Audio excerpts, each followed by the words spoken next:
Let's turn on wake turbulence. Gonna ride in Jack's wake. All right, wake turbulence enabled.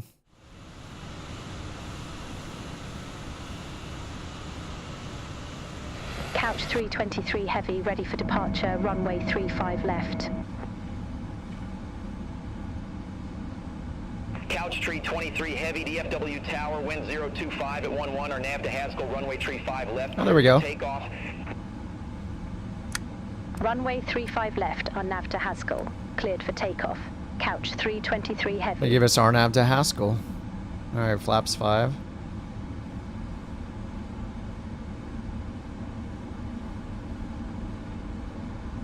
There he goes. We're gonna get in his wake. Yep, RNAV to Haskell is right there, 5,000 or above, and we said 5,000. It says initial climb 5,000.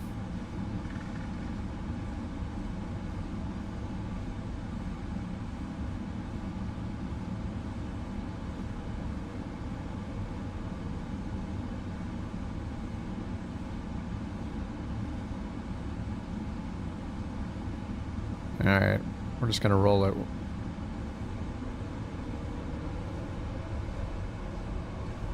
Envoy 3566. Alright, toga pressed. Short. Runway tree 5 left. Get in Jack's wake. Envoy 3566, hold short of tree 5 left, departing traffic. Affirmative, hold short of tree 5 left. Envoy 3566. Envoy 3566, runway tree 5 left, line up and wait. Line up and wait. Runway 35 left. Envoy 3566. Gear up.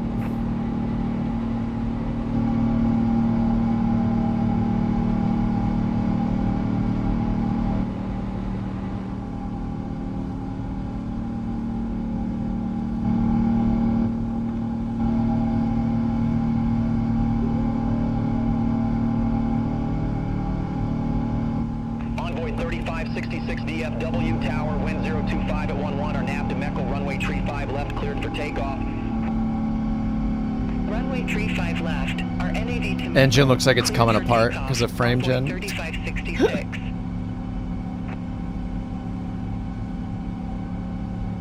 Couch tree 23 heavy, contact Lone Star departure. Contact Lone Star departure, Couch 323 heavy. Take care. Alright, flaps up. Lone Star departure, Couch 323 heavy, 3,100. Couch tree 23 heavy, Lone Star departure, radar contact. What's up, Rich? Climb, maintain flight level 190. Climb, maintain flight level 190, Couch 323 heavy. 190. Paper wings.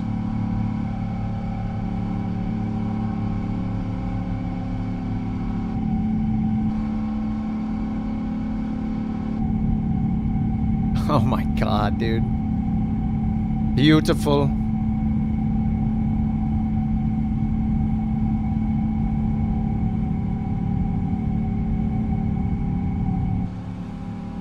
There's 5,000 feet.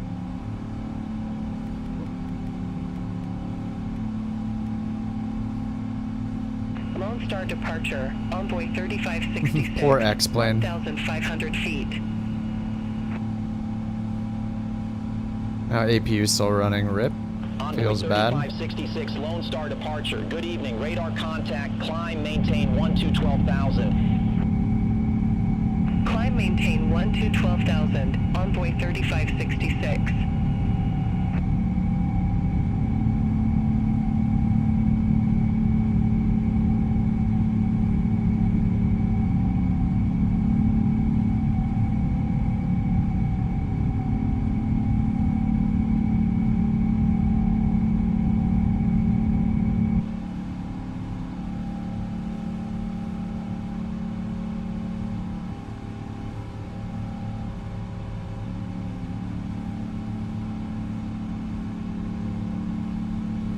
Alright. I'm gonna turn these off before we hit 10,000.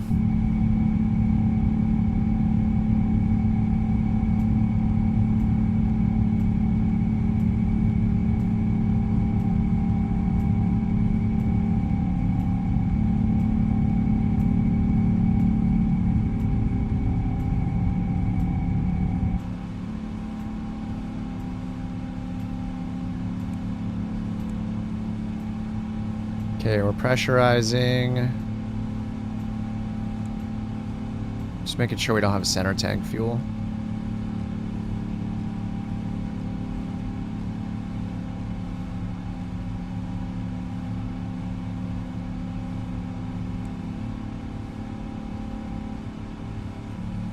Huh. Is that what it wasn't on? Whoops.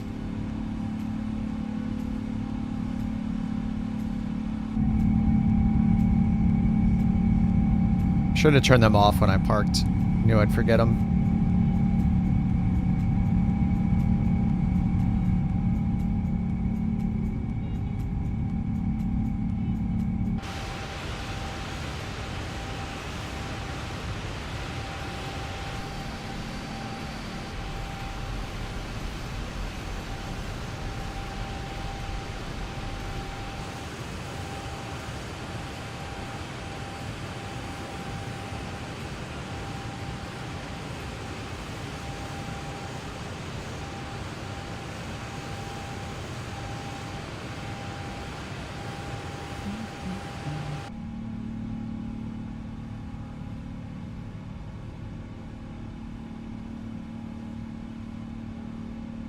$11,000.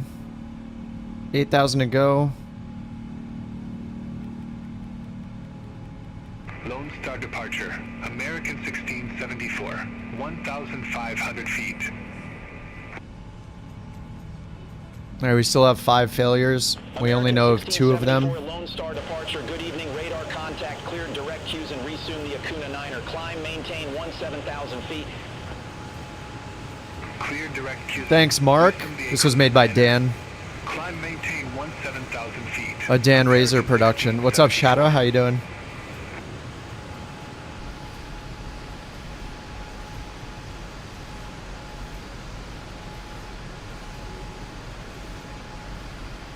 If any builds added more system depth, oh, to the 330, they could have done payware. You really like it. I still haven't taken the time to fly it. It's hard to not fly this thing.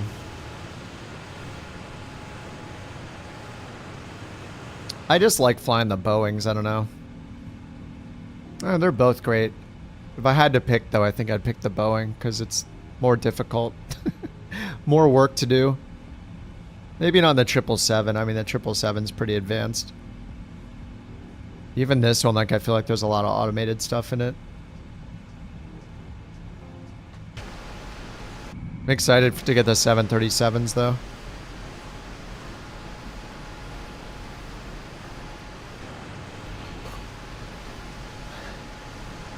Couch tree 23 heavy. Contact Fort Worth Center 1 tree for 0.15. Contact Fort Worth Center 13 4.15, couch 323 heavy.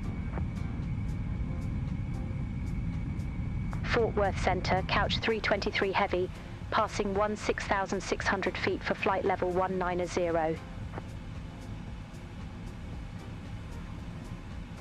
Temp is still plus 12. Fort Worth Center. Good evening. Climb and maintain flight level for 00.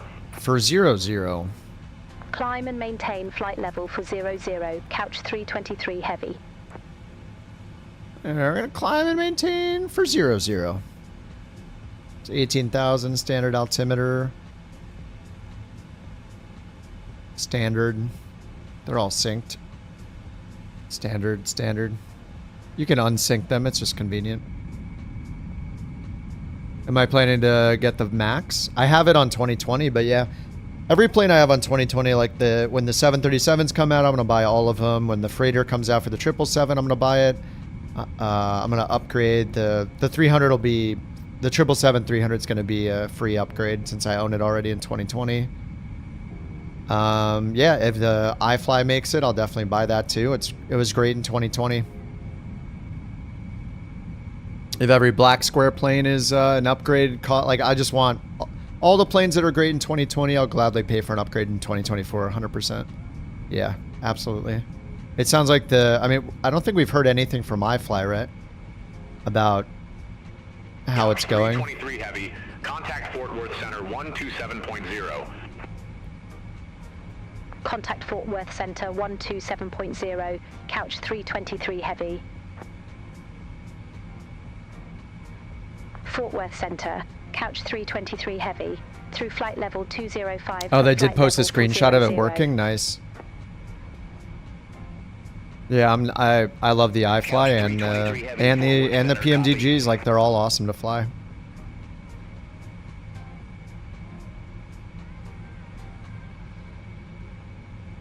A whole load? I mean, they like posted a lot of screenshots. Looks really good. Heck yeah.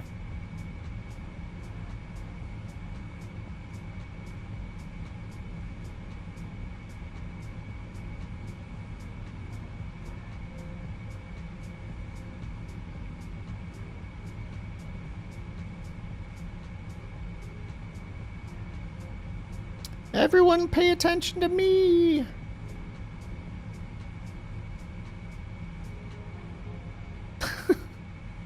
Are you in the Jaguar again? I don't know why it's not loading it even with high. Oh no, you're in something. It's got you in a 787 800 again. F-18.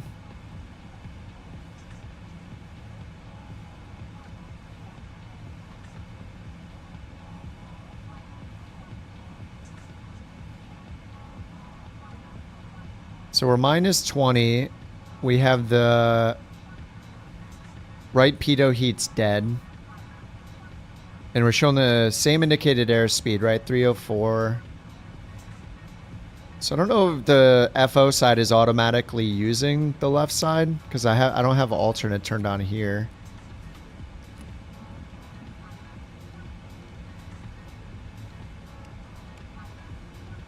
Move the foot heater on. There's no seat heater, so it feels like you peed your pants. That's the best in heating technology.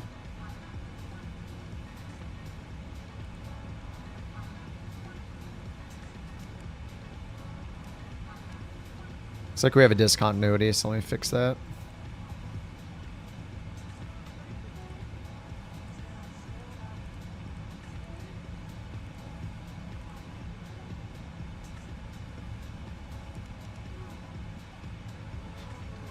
Alright, this is a long flight, so we're going to use time acceleration. We got over 1,000 miles. We have 1,300 miles to go. Plenty of time for tons more failures.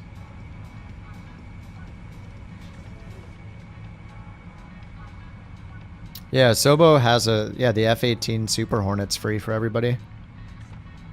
What's up, Nico? Oh, you mostly fly the Phoenix? You tried the Aerosoft CRJ? You still think it's trash?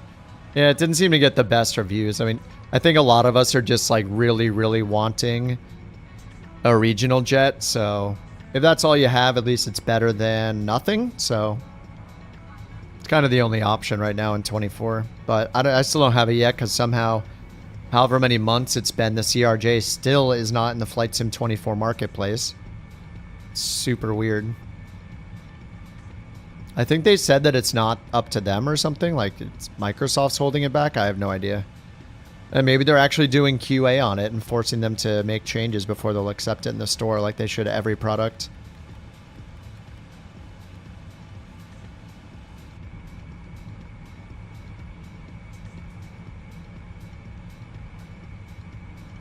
It might delay things, but at least we won't have scam planes and stuff like that make it their way to the marketplace.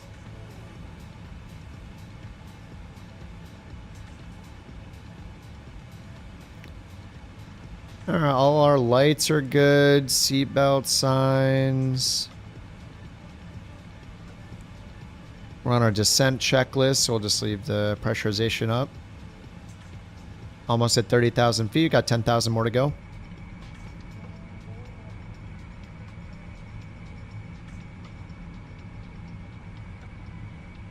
And then we got a long trip.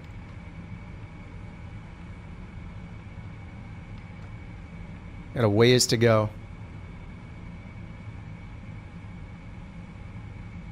Who's that in Colorado? Tara.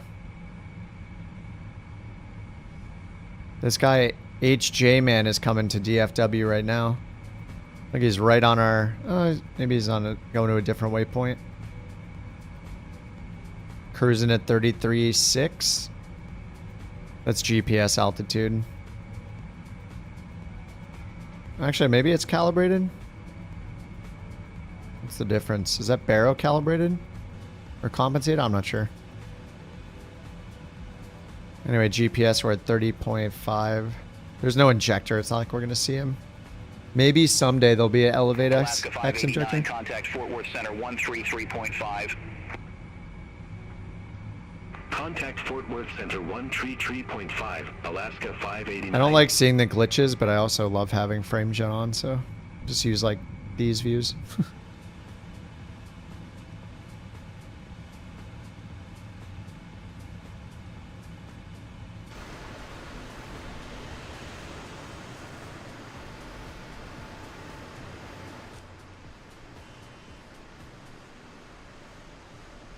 Fort Worth Center, Alaska 439, flight level 240. Alaska 439, Fort Worth Center, radar contact.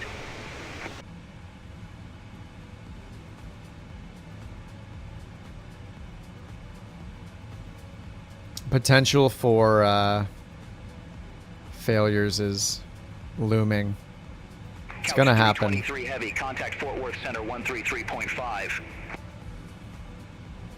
Contact Fort Worth Center 133.5, couch 323 heavy.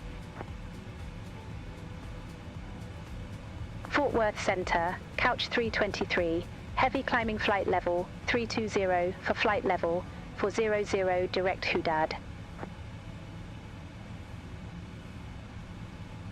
Couch 323 heavy, Fort Worth Center.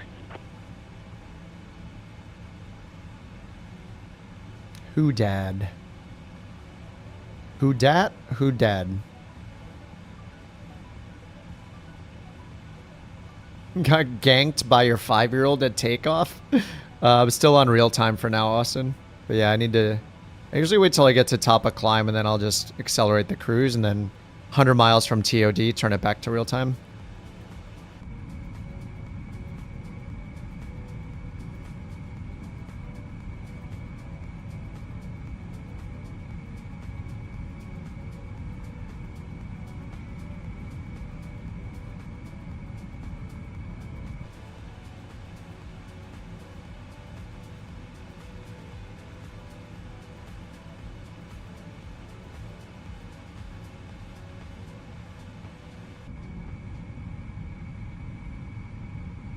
I think this might be my last flight for Flight Simmon for today. I'll play something else the rest of the night on the Twitch. Maybe take a little break, eat something. What have we been on? We've been on 6 hours and 20 minutes. Expedition.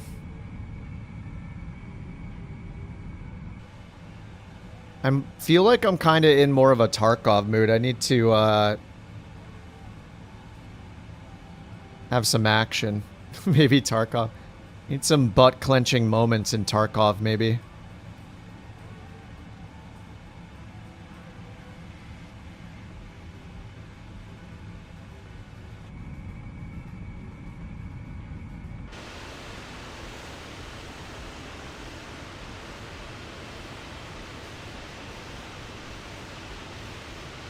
Yeah, Tarkov's really fun. I mean, it's really difficult. It's just unique. I don't know. It's just something totally different. I have fun playing it.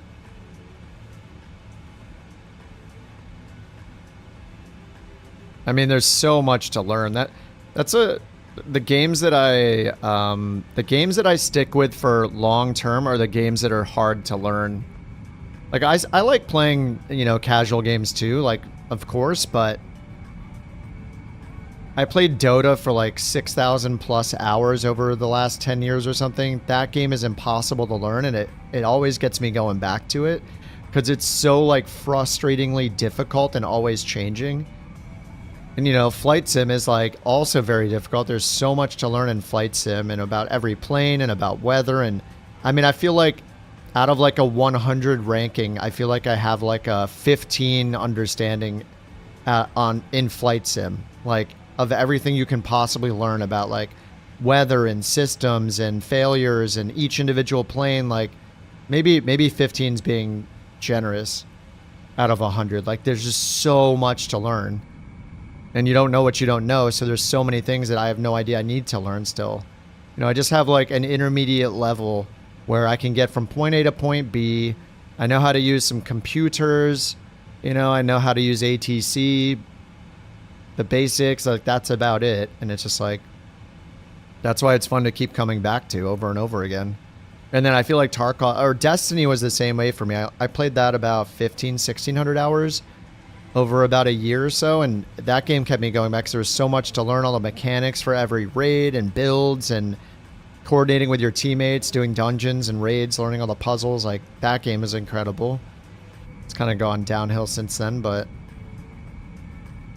And then Tarkov's the same way. Like I know nothing about firearms and like tactics with stuff like that. It's just like there's so much to learn. And that's the kind of game where it's not like playing like Call of Duty or Counter-Strike or something where so much of it is absolute perfect precision and twitch reflexes. Like there is so much to learn where you can play it the way you want to play it and still probably be really effective and like play your own game. Like sneak around, and map knowledge is everything, and spawn location and just knowing the ins and outs of every area and every map. So there's just so much to learn. And then like modifying your weapons, like putting different scopes on it, trying different barrels, like you'll learn which weapon you love. And like, I don't know, it's insane. It's so cool. There's just so much to learn, and you don't have to be like a total like firearm expert or anything to get into it. Like you realize there's so much you have to learn. Like I don't know anything. Even just like the different ammo types and what penetrates what armor, and you know, it's so in depth. It's like those are the games that I love. Oh yeah, Kerbal Space Program was another. I didn't spend as much time in that as the other ones, but man, like it's so rewarding when you learn it and you're like make your first rocket and you get into orbit, or you do your first like rescue mission, like finding a stranded spaceman and rescuing them is so satisfying. It's so cool, man.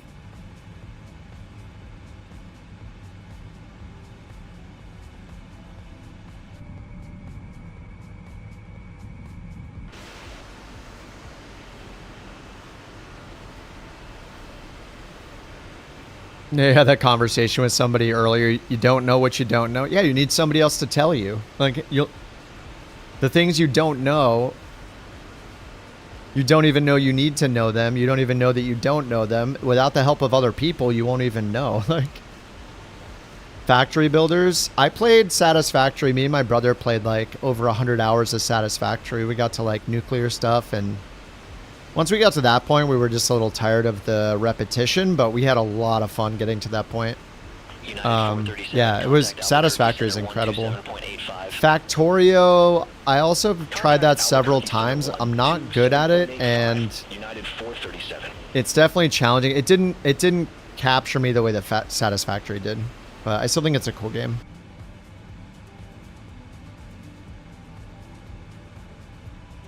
If I only had one plane, what would I choose? Oh god. I mean, it's so hard to pick between like a GA plane and an airliner. In 24?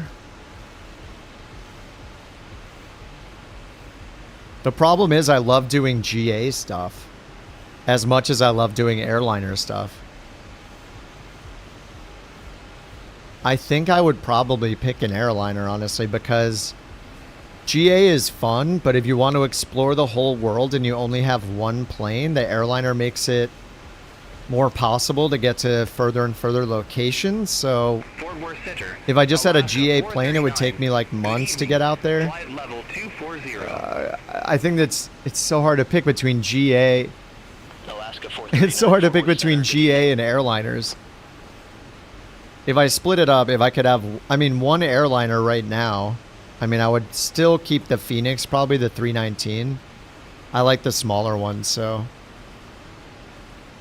Yeah, the GA plane gets into everywhere, but you're potentially, like if you want to do a flight from the East Coast to West Coast in a GA plane, you're thinking about weeks of planning, or you just take like 1 or 2 flights in an airliner, mattering the size. I guess it matters what like scenarios I put on top of the question. I'd pick the Phoenix A319 for an airliner, and for a GA plane, I might pick the Vision Jet. The Vision Jet is so easy to fly. I'm picking two really, really easy to fly planes in terms of like tech and automation, the 319 and the Vision Jet. If I wanted a prop though, I'd still pick the FSR 500. I still love that plane. It's got character. It's not super fast, but I think it's really cool. It's got all those mini games to keep you busy. It's got its mini GSX thing built in. It's got like the engines can explode if you don't start it up right. It's got a bunch of wear and tear things and tire pressure and all that even before 2024. So I still love that plane, the Meridian. But I think with airliners, like with airliners, you can't really get better than the Phoenix. Though I would prefer to fly like the 737 maybe. I think when all the PMDGs come out, the Max might be my go-to. Oh yeah, Simrate, thanks. Yeah, let's do Simrate 4. Simrate up to 4x. I think everybody can do 4x. We'll turn that on. All right, Simrate 4x, here we go. Yeah, I don't know. I would prefer to have a Boeing just because they're more difficult, but right now we only have the 777 basically. And I want to wait for the third-party ones. So maybe the iFly Max or the 777, or sorry, the 737 700 maybe. I like the shorter ones, like the 319. Yeah, the Vision Jet's how you found the channel. Heck yeah. Yeah, the Vision Jet's cool. You're ready for visible passengers in the FSR? Yeah, that would be cool. Yeah, the 737. Yeah. It'll be interesting. I don't know how close iFlies is, but supposedly like the beginning of June-ish, or we're supposed to get the PMDG 737 NGs. I really love the, like, there's not a huge difference between the the 3rd and 4th gen plane, like 737s. It's just the bigger screens are so much nicer for simming with the Max, and just like the larger screens. And the like engine nacelles look way cooler. The chevron pattern, like the 787, looks awesome. I just love the look of the Max and the crazy claw hand. The crab claw winglets on that thing are so cool looking. I just love the look of the Max.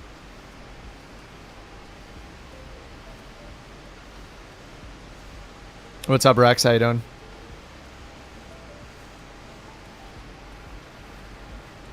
Yeah, this livery's on the in the Couch Captain's liveries folder. Couch 323 Heavy, contact Albuquerque Center 127.85. Have a good one. Contact Albuquerque Center 127.85. Couch 323 Heavy. Let me go a little left of Jack here. Let's go route offset minus. Center, Couch 3, and we'll go one left. Heavy. Good evening. Flight level one left 00. offset. Is it left one? Left one offset. Couch Execute. 323 Heavy, Albuquerque Center. 1 mile offset to the left.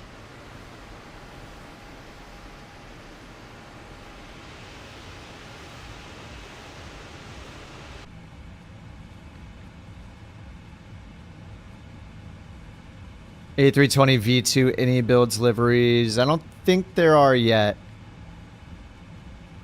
Kind of prioritizing, I guess, like the third-party planes first.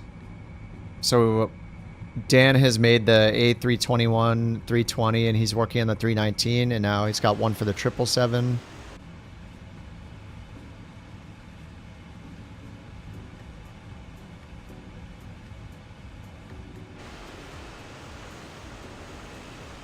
And it's weird because it matters the plane you're flying. Sometimes you don't even see somebody else in the livery. We got traffic down there. Albuquerque Center, Southwest 1475, flight level 352. Southwest 14. You need to drop $100 and get the Phoenix. It's only 50 pounds, isn't it? It's like 60 something bucks. You don't necessarily need the 319 and the 321. But the 320 does have like 6 or 7 colors of Couch Captain's liveries if you want. If you want to rock the couch. They're like the different color on black with different emotes on the tail. You would want all 3. I mean, you could always upgrade later. Most of the liveries are for the 320. There's like 1 for the 319 or the 321 and nothing for the 319 yet. 2188, contact Fort Worth Center 133.5. Center on 133. All 3 Airbuses, the 19, 20, and 21. I mean, in terms of operating them, yeah, it just depends on how hard they are to slow down, pretty much, you know. Sometimes, like, mattering which one it is. Like, I think the 321 is pretty hard to slow down. You need a lot of, like, spoilers. Kind of like in this plane. I pretty much just treat them all the same, though.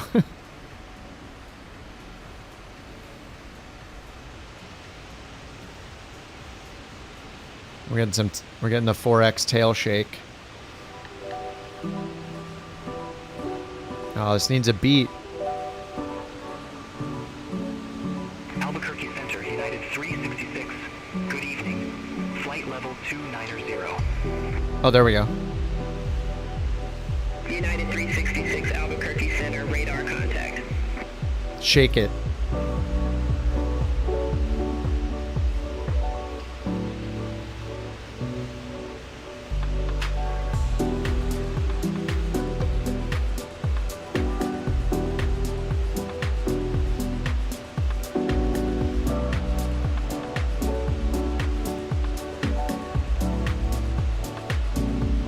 Beautiful.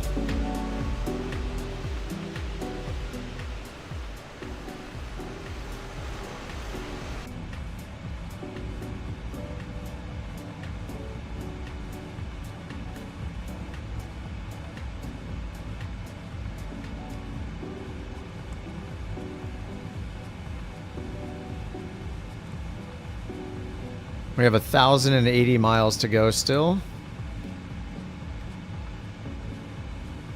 Uh-oh, we got another error. Window heat right forward. Uh-oh, we got another failure. Alright, checklist. Alright, here we go. Window heat switch off for right forward window. Alright, in-op. Bye-bye. Primary window heat for the forward window is inoperative. Wait 10 seconds and then turn it back on.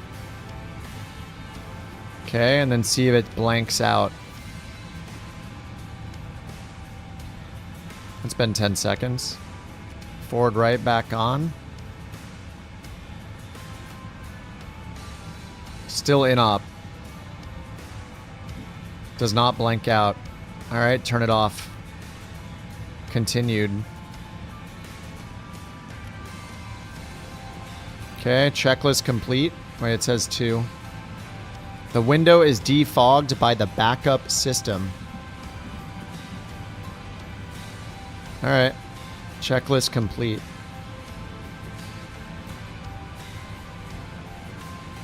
Alright. We got another failure.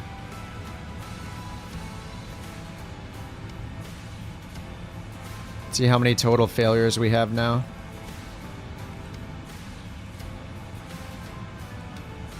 Six. So they're all in ice protection miscellaneous, so it does seem like the all systems random, this thing just doesn't do anything. So I'm going to turn it off to check that theory to see if we get, if the error count still goes up from the other systems that we've turned on.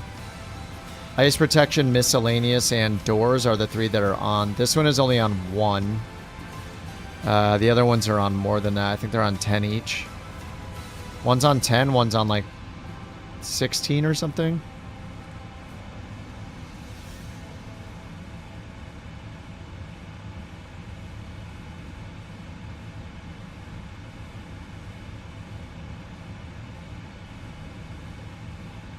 Operational notes.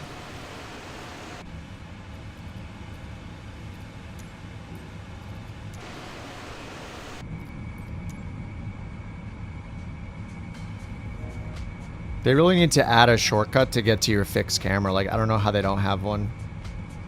They took away that cool button combo you could use between drone and chase to get to it. But now you just can't do it. You have to go to the camera menu.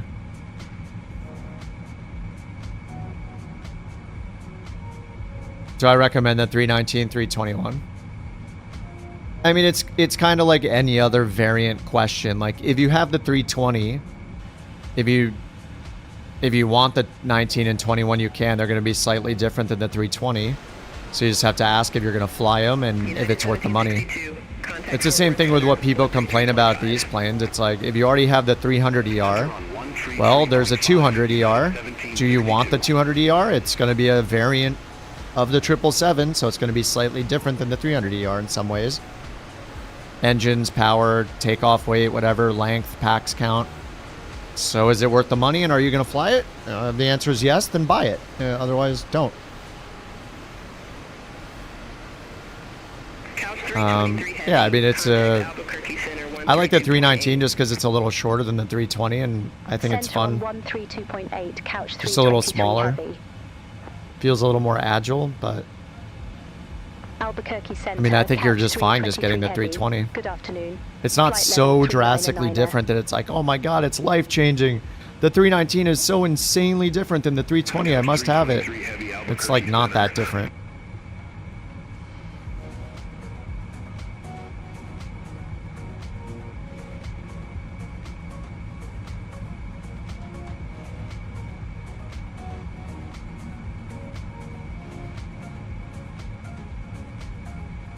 $985 miles.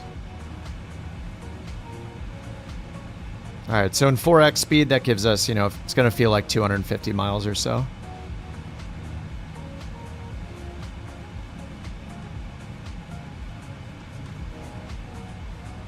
You'll buy one when they release an A380.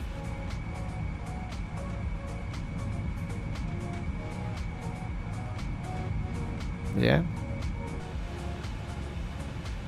I mean, overall, like, if there's a limit to how many, like, some people just want to buy every plane. If you can afford it, yeah, go ahead, buy every single plane. Fill out the fleet. But they're not so insanely different that I feel like you're missing out by not having the 319 and 321. Denver Center, 128.375. Contact Denver Center 128.375, couch 323 heavy. See you. Denver Center, couch 323 heavy, flight level 401. Let's Cherokee in. Longitude. Couch 323 heavy, Denver Center, copy. Copy.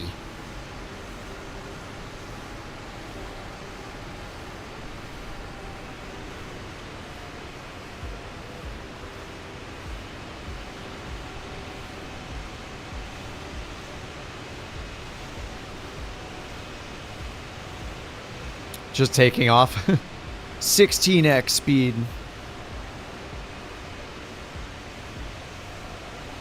Alright, we are in the state of Colorado.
couch. Ew, that's not a good photo.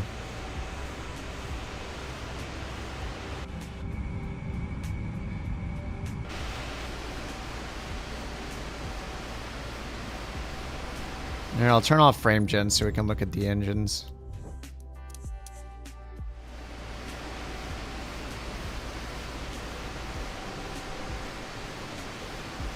Oh, you spent a few hours learning the Airbus. Nice. First time today. Wanted to use New Sky for this flight to back to the Longitude. Yeah, for comfort. Yeah, and the Longitude's awesome, man.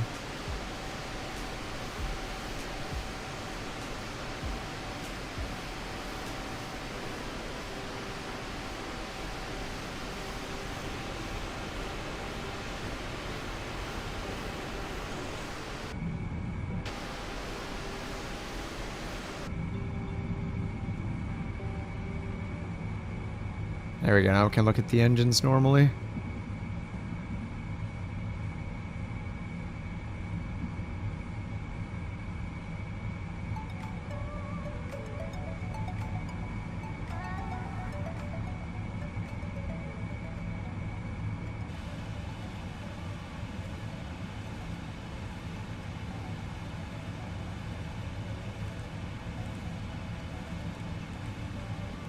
All right, no discontinuities.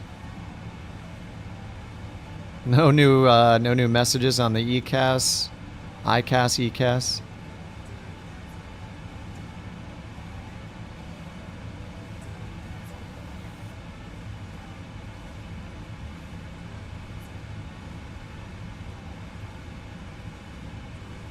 All right, let's check the weather at Portland's VFR. Few clouds, 6,000. Broken 8,000, 9,500, overcast 20,000. 8-knot winds from the west. 29 or 9 or 7. 28 right recommended. Heavy, contact Denver Center 125.35. Contact Denver Center 125.35, couch 323 heavy. Hood 5 for the arrival Jotba down here. Looks like they all end at Sizzle. Oh, there's 8,000 over here. Good afternoon. So there's Schaefer. We're expecting 28 left. That's landing 21. 10 left and right. 28 left and right ends at Schaefer. Expect RNAV or ILS approach 28 left or right. Make sure we're ending at Schaefer. Yeah, right there. Schaefer, Reedy, Hipster. So we get ILS 28 left or right. 28 left. Maver's way down to the south. Oh, Reedy looks good right up here. Oh, Schaefer's already on our flight plan. Yeah, okay. So it's Schaefer.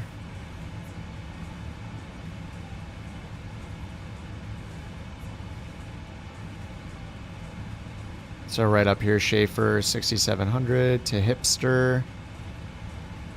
All the way down to 2,000 feet. 3-degree angle of descent for the approach. 4,000 for the go-around. Pappy's on the left, also 3 degrees. So it coincides with the ILS. And localizer with DME on 110.5. And that'll be in once we get closer. All right. ATIS 2835.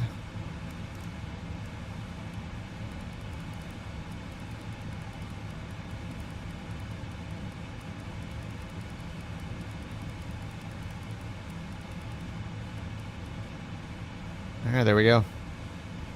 Is it a coincidence that Hipster is outside of Portland? Nope. Definitely not.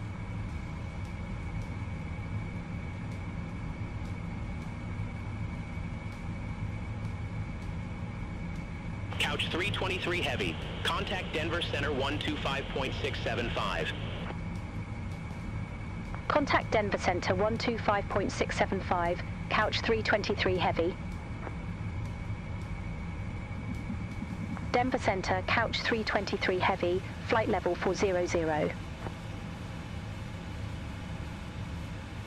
Couch 323 Heavy, Denver Center.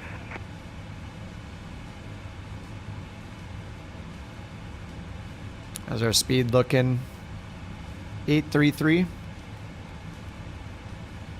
19 knot headwind-ish. Prague 2, yeah, 18 knot headwind 2 from the right.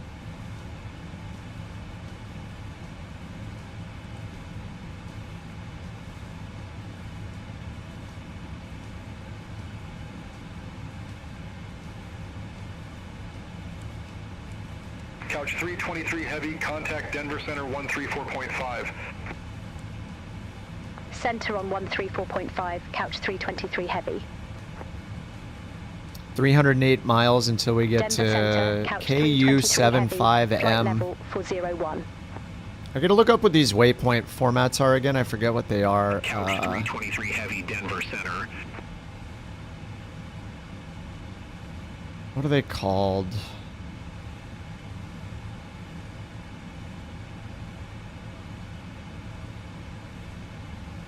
Denver Center, United 2146, descending via Ski Tree, flight level Tree 49er. United 2146, Denver Center, radar contact. United 1691, contact Denver Center 126.5, see you. Contact Denver Center 126.5. United What are those waypoint names called? Man, I forget what they are. There's some new waypoint format.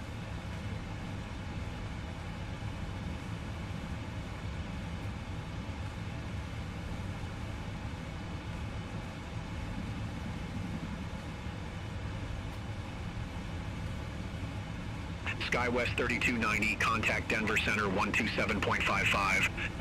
Gotta find it. Contact Denver Center 127.55, SkyWest 3290. I don't know what they're called. Like these new waypoints. So K meaning United States.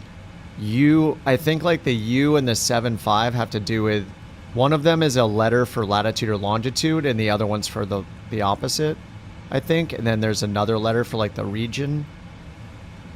So it's like, you know, United States, Colorado, whatever 75 is and whatever Mike is in the alphabet. Center on 25575. For like latitude and longitude. It's like a quadrant or something. I forget what they are. Couch 323 Heavy, flight level 400. The points around Portland, there are a few very Portland named points. Oh, yeah, yeah. Yeah, that's pretty much everywhere. But yeah. I mean, like, part of the arrivals in LA is Kobe and GG, and yeah, it also depends on the, like, the arrivals have themes to them, too. So you have, like, the Hollywood or whatever, the Angel 4 into Los Angeles. But I think eventually those might be going away because of this new type of format. I forget what this format is, though, and I'm trying to look it up. Just forget what it's called. It's some kind of new RNAV waypoint format. Good afternoon. That is like level 410.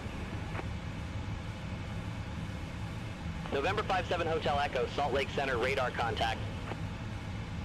God, I forget what they're called. Southwest 1388, contact Denver Center 134.5. It's weird I can't find anything about it searching. Southwest 1388.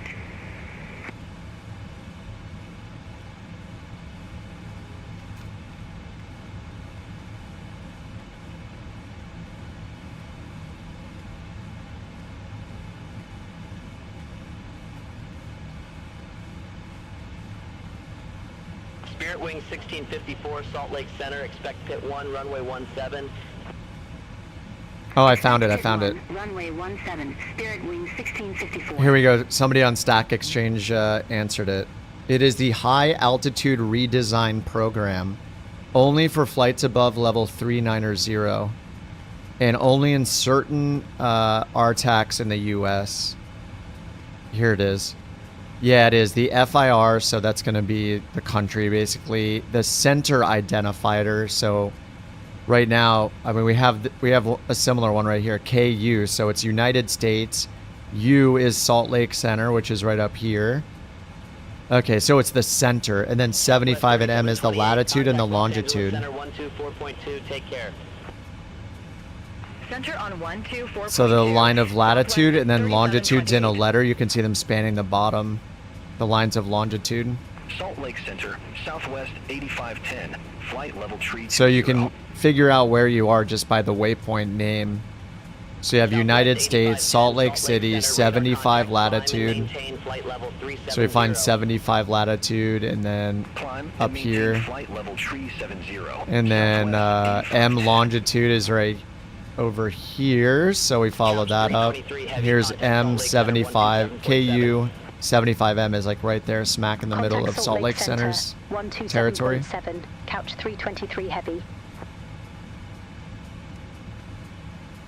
Salt Lake Center, couch 323 heavy, flight level. Yeah, I mean, we're just about to fly right past Salt Lake to our left, so. Couch 323 heavy, Salt Lake Center. All right, we still only have 3 errors, 3 failures. Well, we have like 6 or 7, but we only know of 3.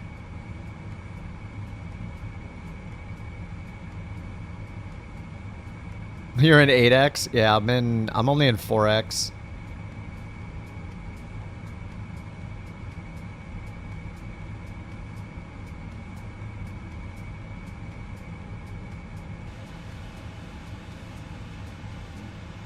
Couch 323 heavy. Contact Salt Lake Center 135.775.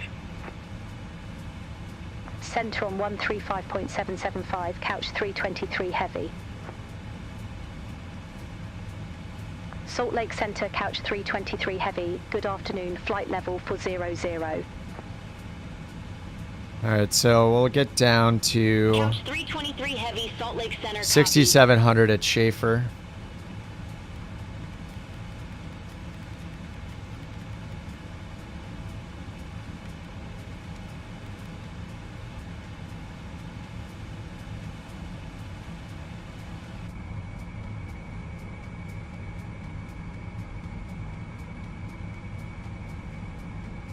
Salt Lake.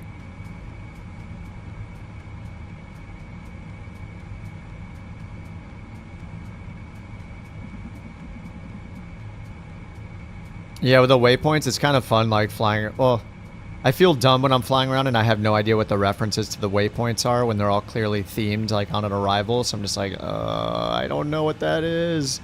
I don't know what it refers to. The #1 reason to get interested in sports is probably the waypoints on an arrival, because I feel like half the time it's sports references. I'm like, I don't get it.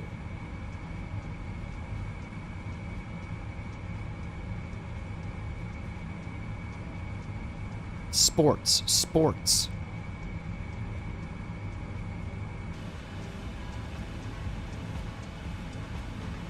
So we lost our window heat, our right pitot tube, and our left engine anti-icing capability so far today. Oh, that's weird. Look, when you move your camera, it's moving the cursor. This is me moving my camera. It's moving the cursor down there on the center screen. Couch 323 heavy, contact Salt Lake Center 128.55. Have a good afternoon. Contact Salt Lake Center 128.55, couch 323 heavy. Salt Lake Center, couch 323 heavy, flight level 400. I also gotta feed the puppy. I don't think I'm gonna work out. Feed the puppy, eat some food. Not in that order. Feed the puppy, work out, then eat some food. Then maybe be back on in a little, like an hour or two after we land for some Takeoff or something. Center on 1805, SkyWest 4134. Have a good afternoon.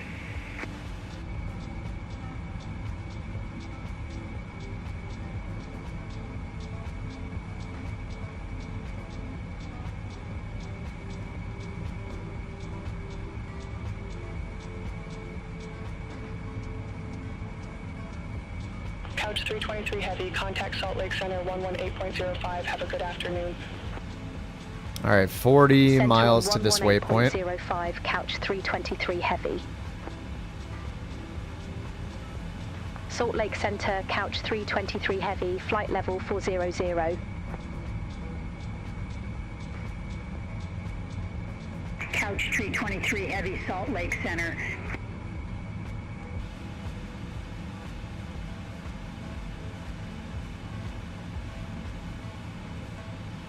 All right, TOD 300 miles. Heck yeah. The fastest Dallas to Portland flight of all time.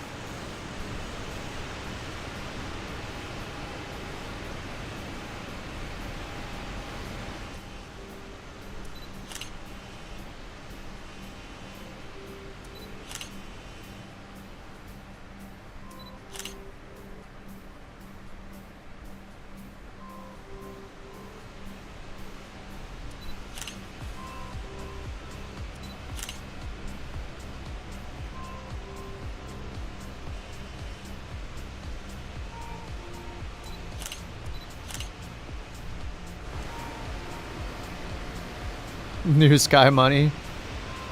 It has no purpose. It doesn't matter.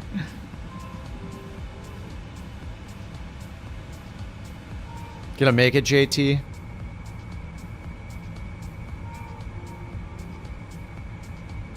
Let me be healthy, okay?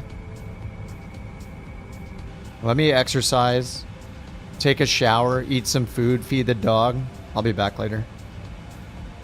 Come on, just let me. Yes.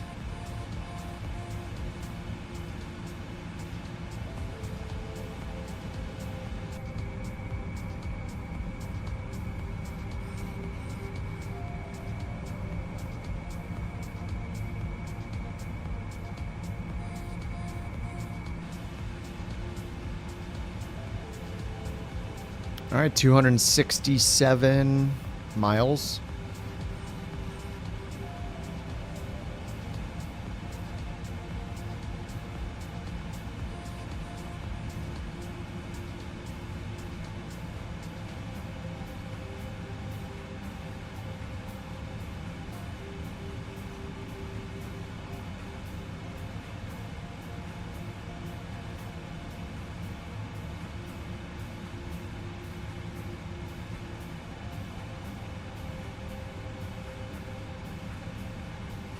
All right, 250.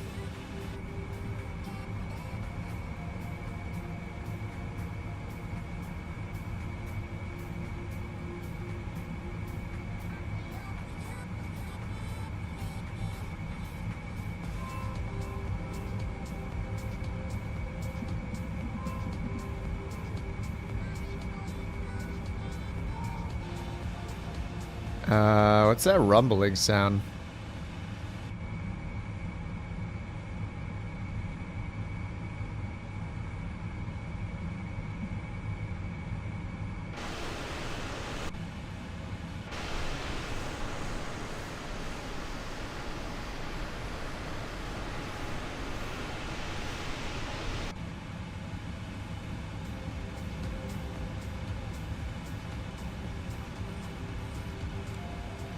It's the A350 taxiing 78 nautical miles away. Gosh, gosh. He's not wrong. That thing is very violent. It's my next incoming failure. I was kind of hoping it was. I was like, oh, we got something good happening.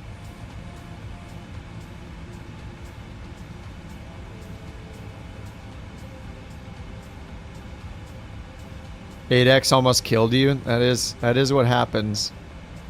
Yeah, 4X is scary enough.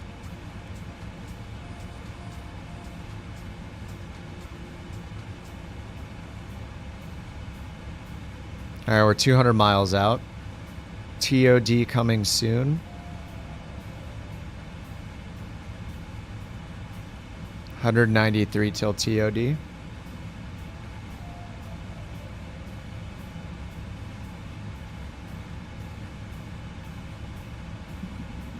I'm gonna go to 2X.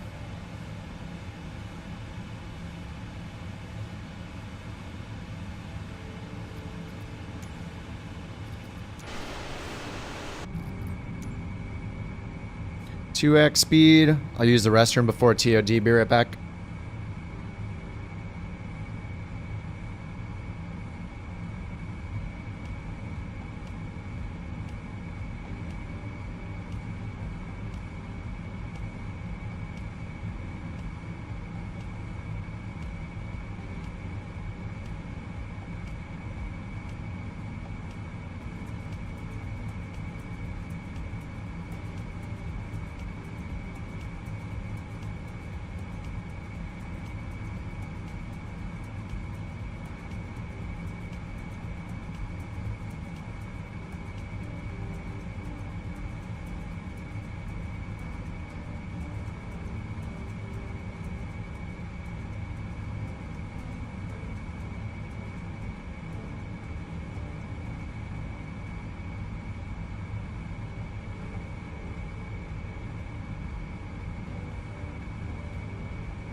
Couch 323 Heavy, contact Salt Lake Center 128.05. Contact Salt Lake Center 128.05, Couch 323 Heavy. Salt Lake Center, Couch 323 What Heavy. is that wobbling Leaving sound? Flight level for 00. Couch 323 Heavy, Salt Lake Center, copy. 160 miles, we're still in 2x. Make sure it's doing 2x. Yep. Alright, I'm gonna get the frame gen back on for ultra smoothness. Uh-oh. We got another window heat failure.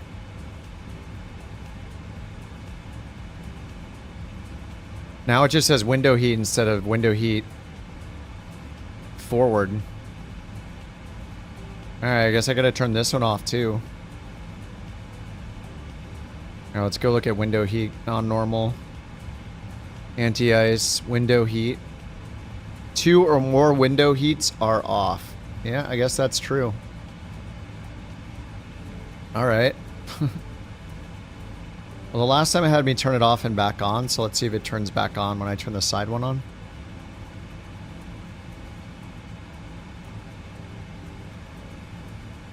Nope. Still dead. Alright, rip 2 window heaters. Good thing it's warm out.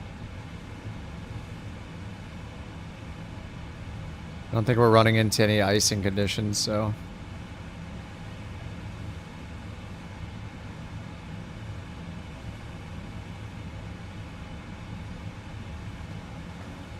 Barrow 763, is that based off the new approach? I think I put that in. So we're going down to 6,700 and then 28 left. No, it's 306 for minimums on this approach.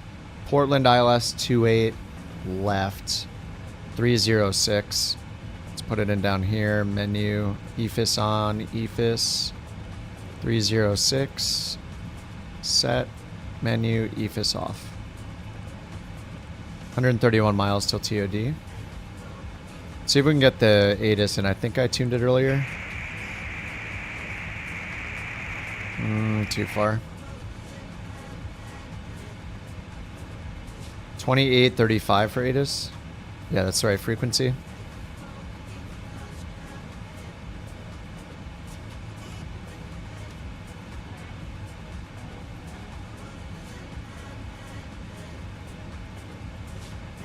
Typical Boeing, the window heat. See how many failures we have now.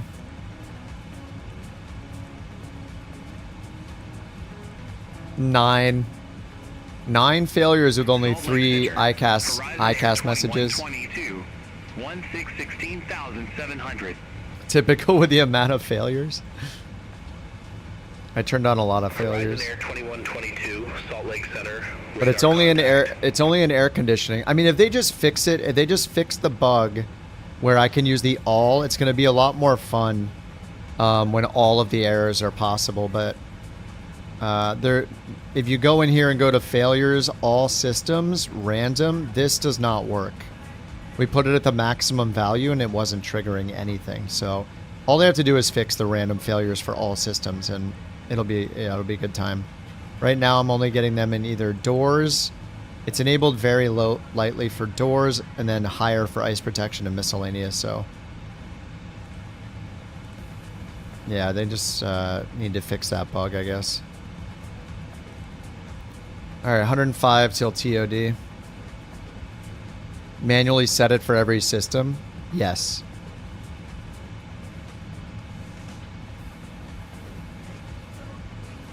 Exactly.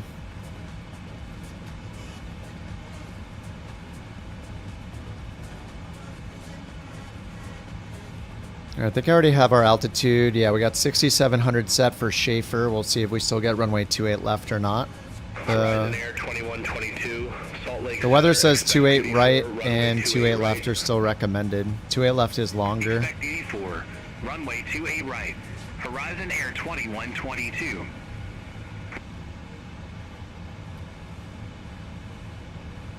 All right, 93 miles. I'll turn off time excel when we get to 50 miles out.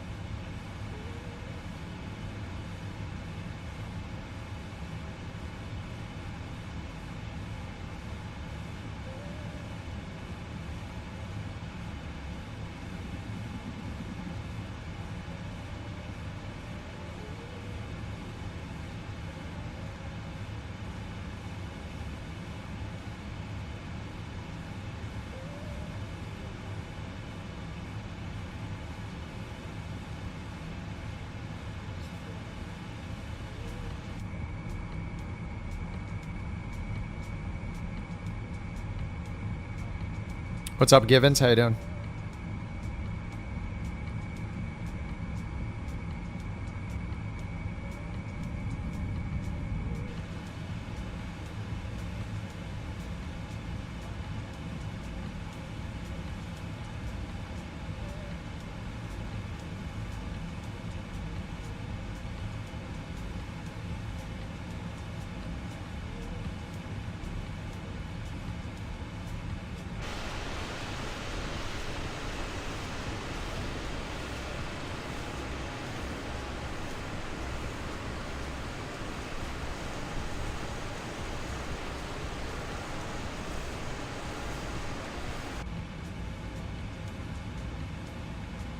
All right, top of descent, 70 miles. Contact Salt Lake Center 118.05.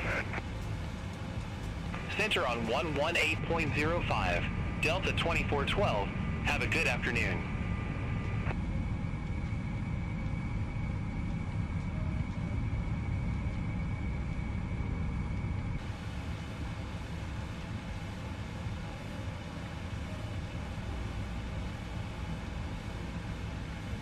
Might be the main problem with built-in wear and tear. Impossible to create detonation in the engine, overheat the cylinder heads, or overheat the oil.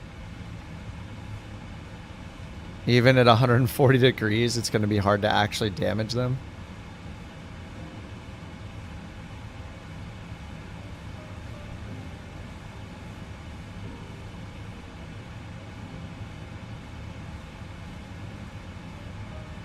Do you mean like it's unrealistic to damage them in general? Alaska 608.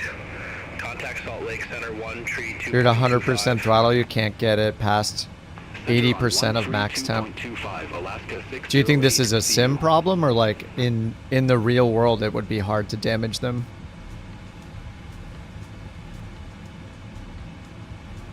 Oh, or a plane problem? Okay.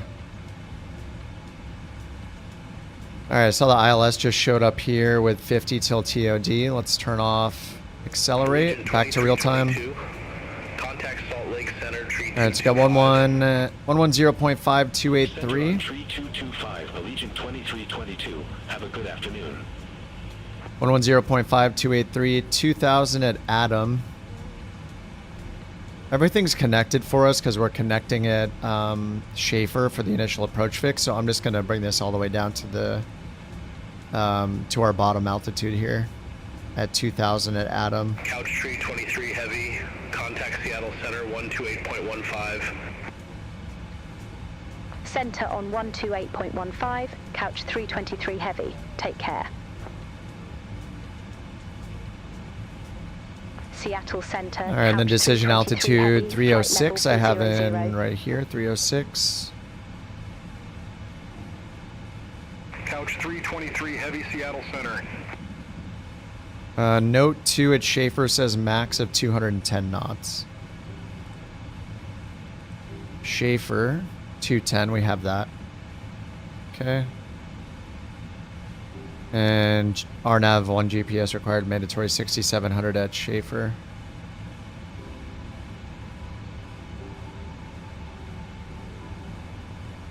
And then we have DME there. The go around is climbing left turn 4000 inbound on UBG VOR radial 360 to the VOR and hold. So we'll want 1174 in for the go around. Couch 323 heavy, Seattle Center. Expect hood 5, runway 28 left. Nice. All right, we'll expect hood 5, runway 28 left, couch 323 heavy.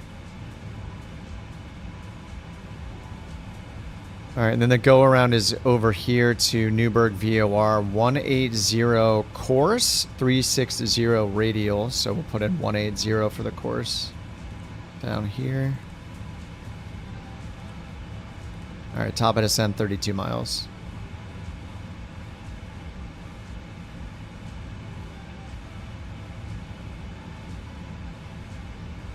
In real life, it's really easy. Go 100%. Or sorry, 100 degrees Fahrenheit, lean of peak, give it a few seconds under load. Sweet.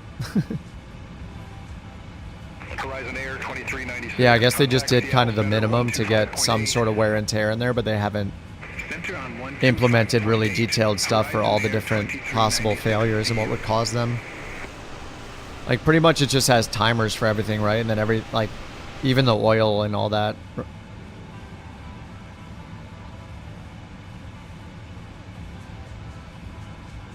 Oh, they're just something that needs to make the gauges move. So the failures are all in there. The things that are triggering the failures are not in there. So they're all basically defaulted to timers, but there are things that can chip away at the percentage of health of that component. Like the landing gear, for example, when you hit the ground hard. So they need to program in more triggers that chip away at the damage. Is that accurate? Got it, got it. So you're doing their job for them. Nice. But it's a stupid bird production, so. Get the CRJ off the non-marketplace? No way. I'm not going to pay $50-something for a plane I already own. No way.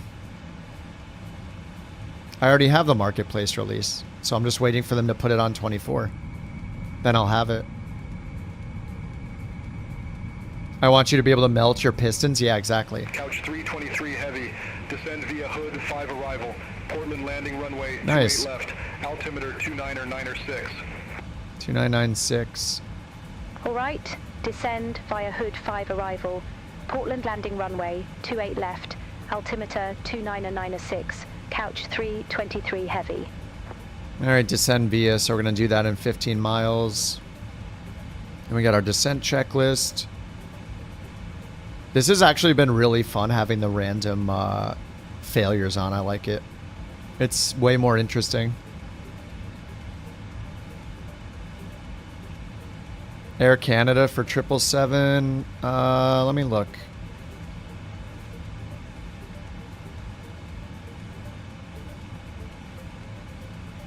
Aeromexico, Air France, Air Peace, Italia. Couch 323 heavy. Contact Seattle Center 132.6. Alitalia. American. Contact Seattle Center 132.6. Couch British 323 Delta. heavy. I don't think so. Is there a Canada fly at Seattle 777? Center, couch There's not one in the 323 official heavy, ones, but there descending might be via one on hood 5, flight level flightsim.to. Like, people 000. make all sorts of liveries. Yeah, just go to flightsim.to and check. Couch 323 heavy, Seattle Center. Descend and maintain 6,700 feet. Altimeter 2996. Descend and maintain 6,700 feet. Let's see, what do they got on Altimeter flightsim.to? 2996. Couch 323 Oh, that heavy. United one is awesome, man. The Blue Tulip. I mean, I'm sure somebody made an Air Canada one.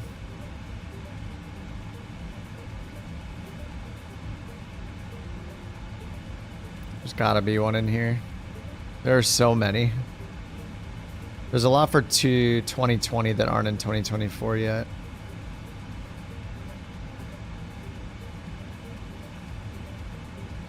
I mean, we could just start... I don't know if Dan is here, if he wants to do this, but we could just start uploading... Like, people that make them can just upload them. Like, here's one for Osprey, which is British Av Geeks.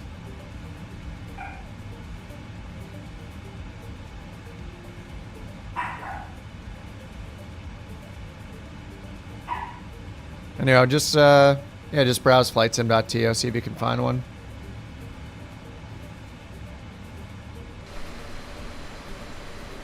Oh, I see Nico down there. SkyWest 3446. 321. Salt Lake Center 128.05. Alright, we're in the descent. No new messages. SkyWest 3446. Thank you for the Borks. Chill. She's gonna get dinner after this landing. Oh, there's an Air Canada delivery pack for the 200. Nice. The winner of Bork Raffle for 144 is the underscore Warlock 8. Congratulations. The underscore Warlock.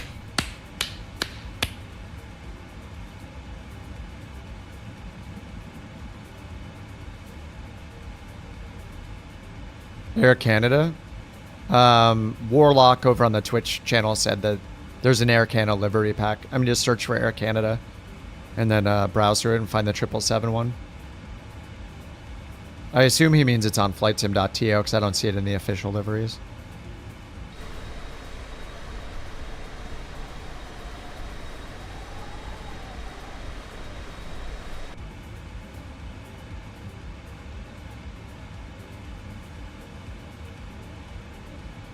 Alright, let's hit recall. Recall's done. We got the same 3 messages. Notes. We know these. Pedo right is faulted, so airspeed indicator on both are working. Like, this one should continue working. If this one died, they would hit the alternate button over here, I think. But we should be fine on our side. Alright, auto brake. Let's do our landing performance. Landing on route 28 left.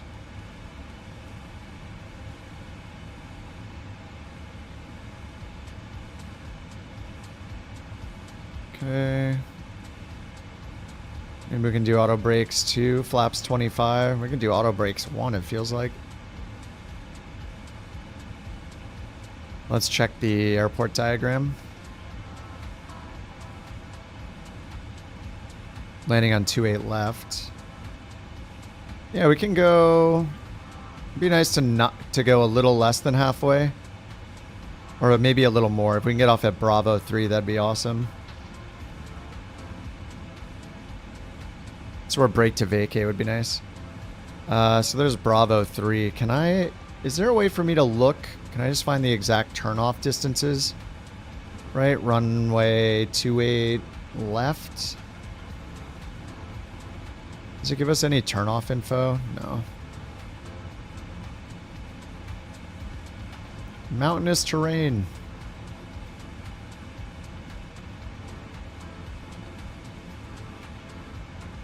Visual vertical guidance. PAP east 3 degrees left side of the runway. Bi-directional arresting gear systems.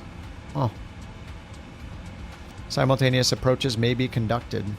There is an ODP.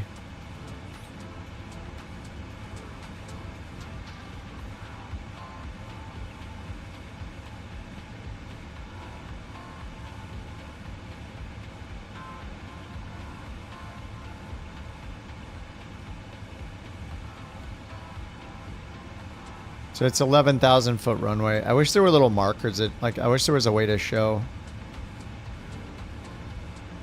how long you need to stop by to get to this. But that's 11,000 feet. Then this is like 5,000 to 6,000 feet, right around here. Couch 323 heavy, contact Seattle Center 126.6. So we would need like Contact Seattle auto Center, brakes 4 to stop that 126.6, quickly. Couch 323 That's heavy, 5,000 see you. feet. Yeah, maybe we can get away with auto brakes 3. We'll just try auto brakes 3. Seattle Center, Couch 323 heavy, descending Alright, auto flight brakes 5, 3. flight level 261.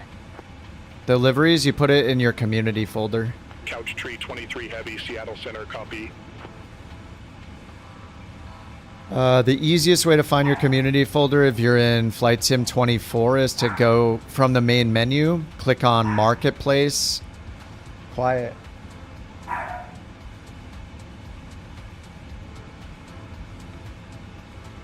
Click on Marketplace, then click on Library.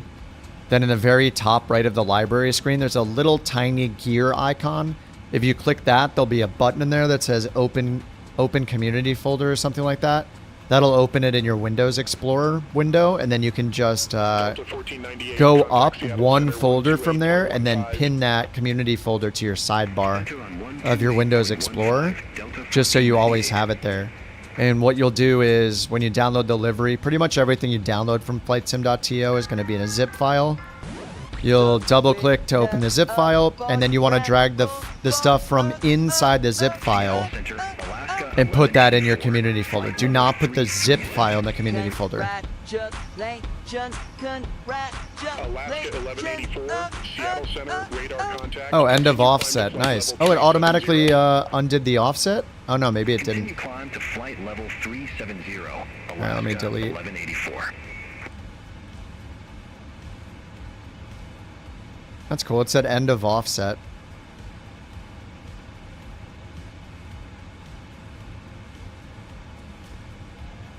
Oh, that was beautiful. Who did it sing for?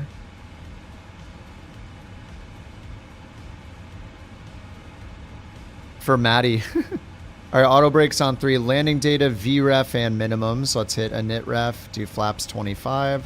136 is the VREF. Oh, I didn't even get the wins. Oh, I keep forgetting to get the wins in this thing. Flight level 350.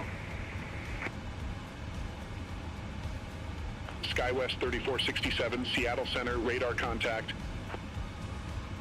I forget to load the wins. I keep thinking they're automatic. Center, They're not. SkyWest 3394, descending via Hawks 8, flight level 193.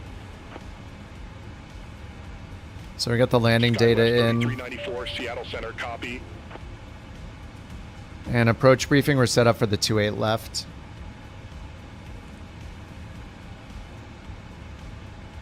All right, altimeter, we're coming down now. What was that? We saw the same failures. All right. Let's go up here, get the seat belts on. And we have altimeter 29er, 96. Double check that with the weather. It is 29er, 96. All right, 18,000. Standard is off. We're on local pressure. 2996 here. Altimeter's done. Next, we just have our landing checklist.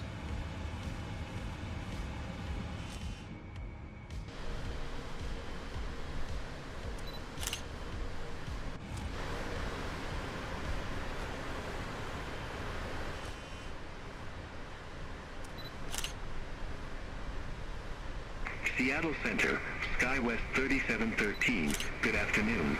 Flight level 360.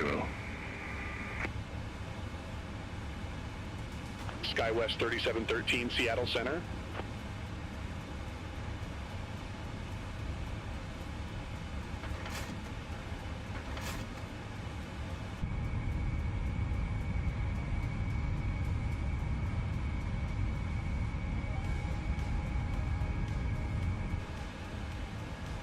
I think we need more ground detail. Oh, it's at 300. Train detail around here isn't very good.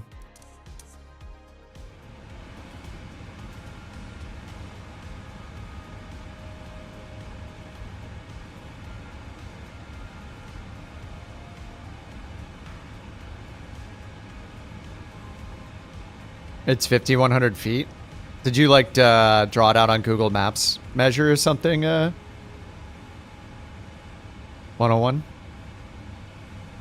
Yeah, the wing flex, yeah. It might be a little too exaggerated, but I don't mind if it's unrealistic because it's cool to watch.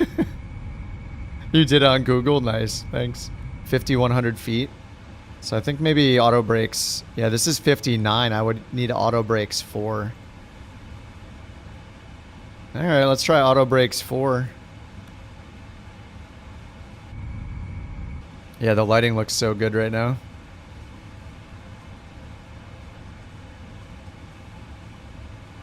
Alright, 15,000. Let me sync the heading bug.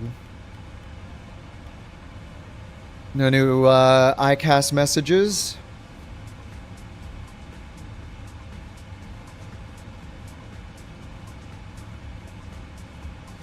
Oh, you think I'm good with 3? Oh, yeah, you're right. Yeah, that's for full stop. Alright, we'll do 3.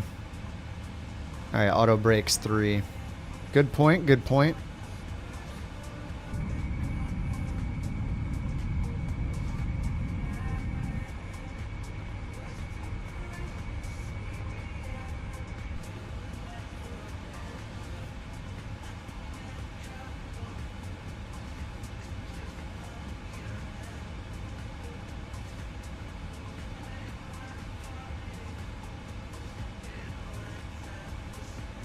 Mount Hood.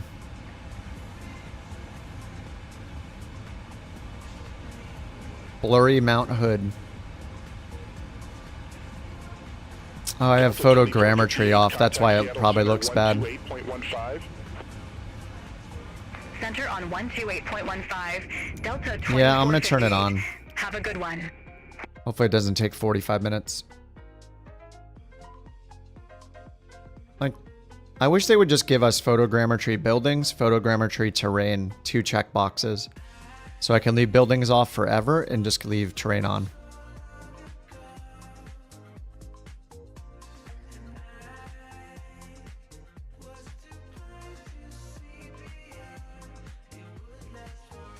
Sometimes this can take like several minutes.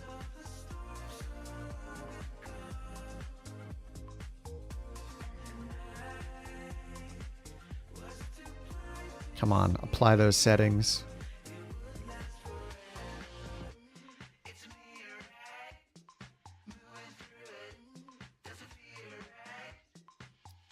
Oh, nice. It's already done. Oh my god, okay. Yeah. That is the problem. 23 heavy, contact Portland approach 124.35. It's still kind of blurry, but didn't it just load in like all the texturing, like the details in there? It looks more detailed all of a sudden. Portland approach, couch 323 heavy, 13,100 with the numbers. With the numbers. So 8 is down. 23 heavy, Portland approach, good afternoon, altimeter 2996. Expect the visual approach runway 28 left. Alright, visual 28 left. Altimeter 2996, expect the visual What's up, approach Rizwan? runway 28 left, couch 323 heavy.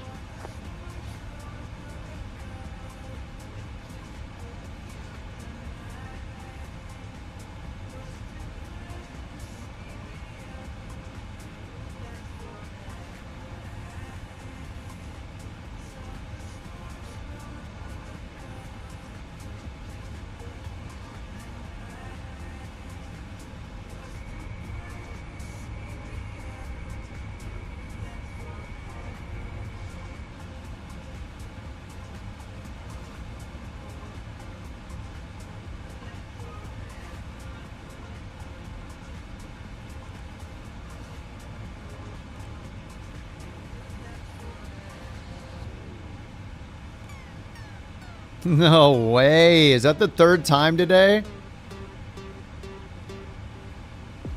Oh my god. Alright, which one? Where am I adding it? Tell me, bot. Oh, great. That's wonderful. Perfect. Okay. Stupid song. I have to pick in fire. I have to turn random failures on. Alright. Forget it. I'll turn it to 10. Why not? Okay, execute. Oh my god. Of course it picked fire. Please no fire. Oh my god. This is the worst song of all time. I hate it. You paid it? Yeah, I doubt I'll get one before landing too. But the problem is that whatever they program, I don't know. Yeah, it's gonna be rare. I mean, what's it gonna? Yeah, it says we'll be there in like 8 minutes or something. It's very unlikely we're gonna get one. I need to figure out the rules still, like, I need to make a command the mods can run for failure. So they can run that command. So when the song comes on, if I forget to do it, they can do it.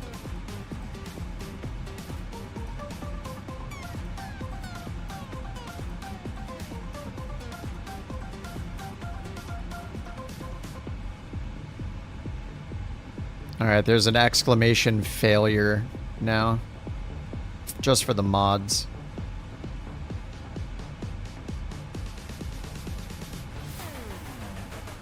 All it does is just have the bot do whatever it just did. This stupid song. Yeah, this detail doesn't look great over there. Runway 28 left. The airport will be on fire. Alright, we're at 9,000 feet. Landing lights on. Everybody's in their seats. Alright, is it over now? Good. I added it.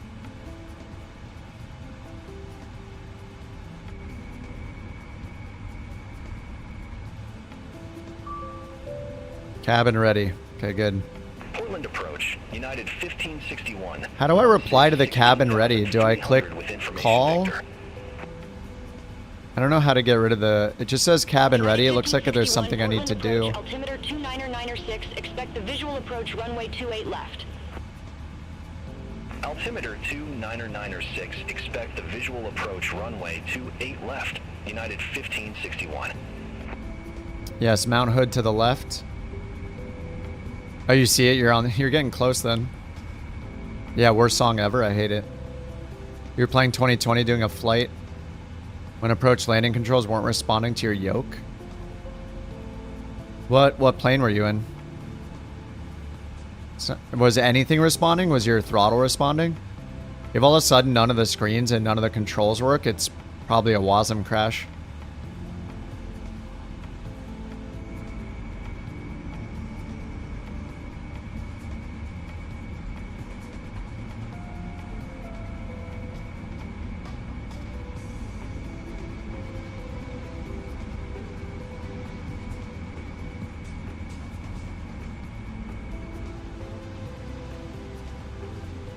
Alright, 210 knots. I think that is a restriction here. Yep, at Schaefer, 210 knots.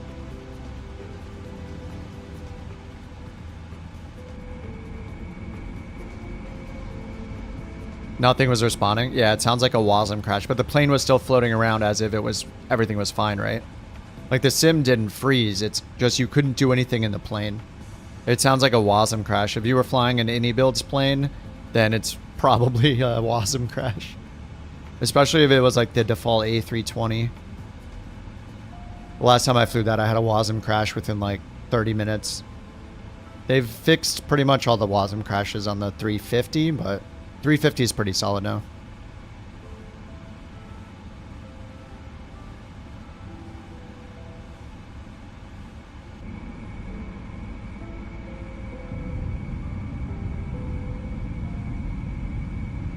How do you get around it? You don't. You restart the flight. It's screwed. The plane is dead.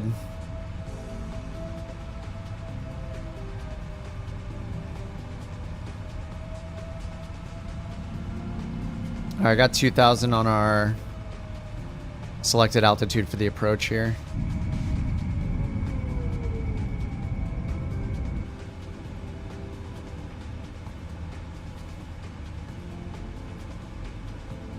Alright, we have the localizer and DME ready. I'll just hit loc now.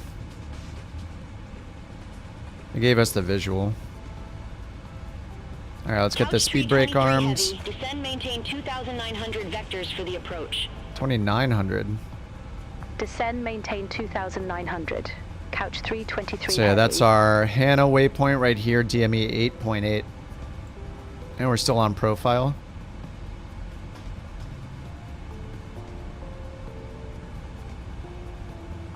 Our VREF speed is 136, so 141 for final. Just add 5.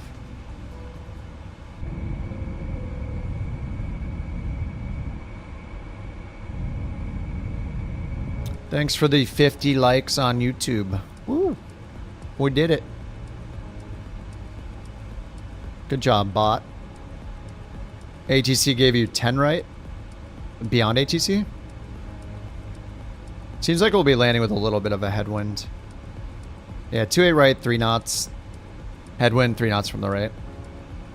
111.3. Oh, we're on 28 left. Yeah, still the same though. 11,000 foot runway. ILS 11 0.5. IJMJ.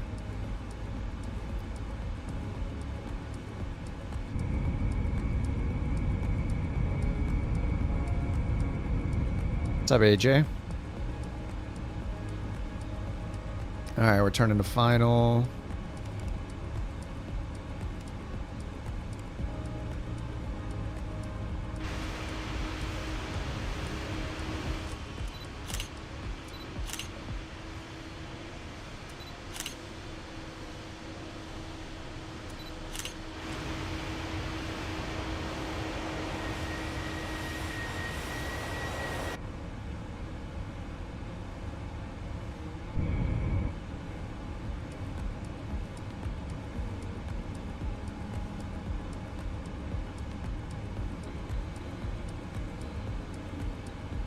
Sync the heading bug to the right. 283 is the final approach course. You're halfway across the Pacific at 390. Nice. Like a VATSIM event or something. Oh my god, the lighting, dude. It's too good.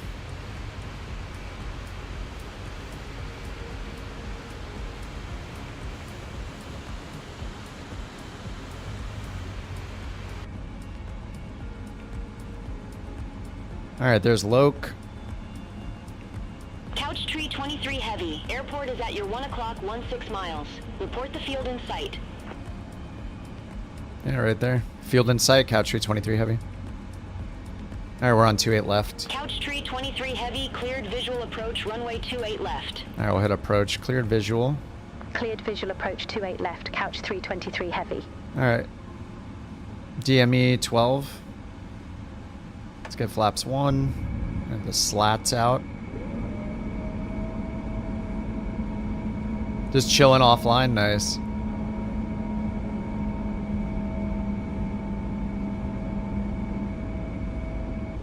Alright.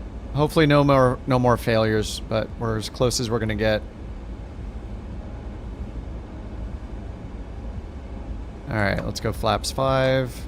Glide slope's coming up, that'll give us MCP window speed. We'll want 136 plus 5, 141 for our final approach speed. 17 knot winds from the front left. If we go to Prague page 2, we can see the headwind.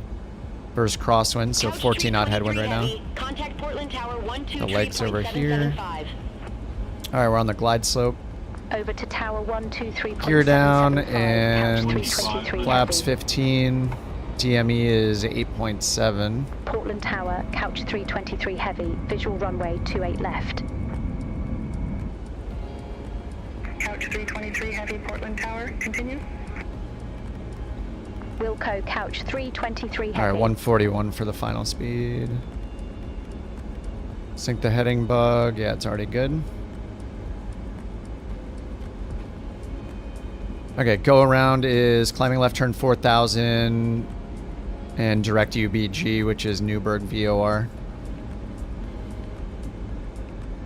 So let's put in 4000 up here. Good. DME 6. Let's go flaps 20. And then 25.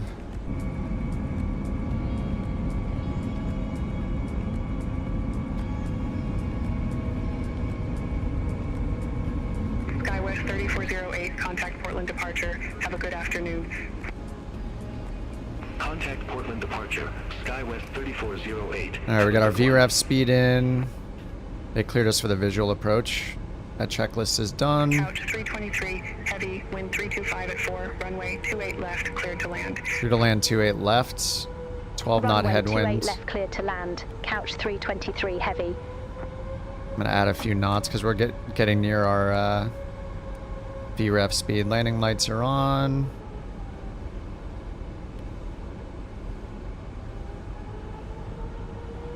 Yeah, right, see, it's gusting a little. We just got down to 138. So 144, 145 seems good.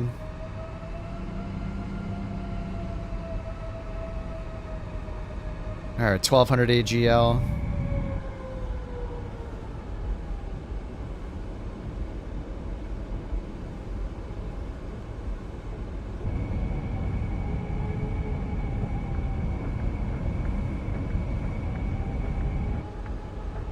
All right, here comes 1,000. Got the autopilot off. Flaps 25. Sync our throttles.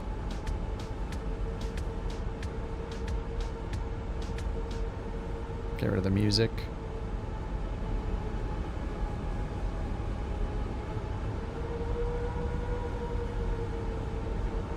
SkyWest 3451. Ready to go. Runway 28 left.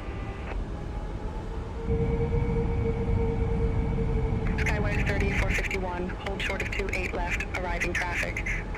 Alright, winds died down to 5 knots, so I'm gonna bring it down to 141 again. Left for traffic. SkyWest 3451.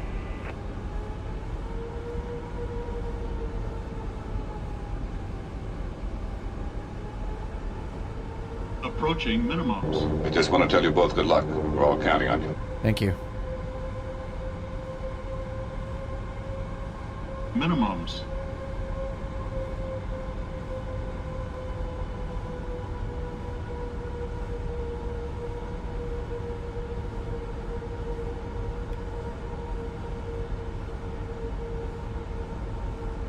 $100.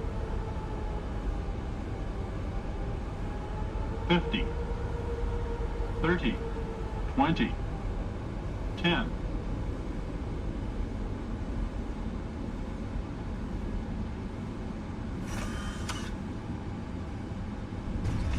SkyWest 3451, runway 28 left, line up and wait. Line up and wait. Runway 28 left. Oops, SkyWest reversers. 3451. Rip Cirrus. Sorry.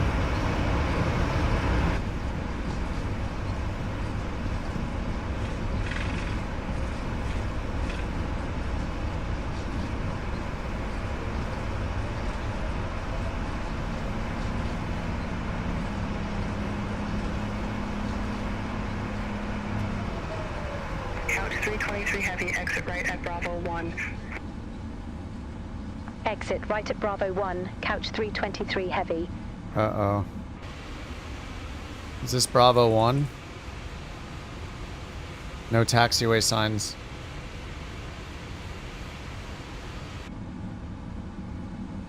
$157 feet per minute? No Skyway way. For 51, Portland Tower, wind 325 at 48, fly runway heading, runway 28 left, cleared for takeoff.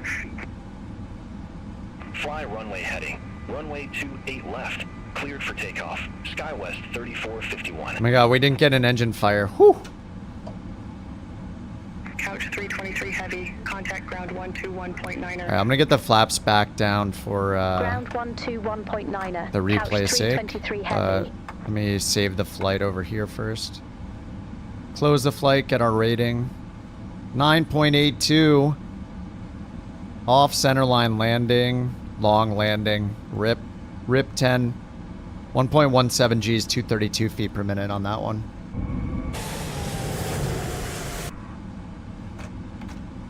Alright, let's get that up in arms for the replay. Oops, wrong camera. There we go.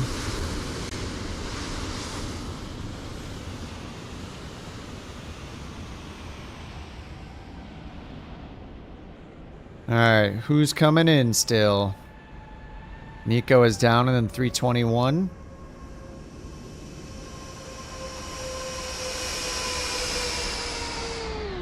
Generics all around. Sorry, guys. I need 128 gigs of VRAM to keep traffic on Ultra. Or here comes Johnny.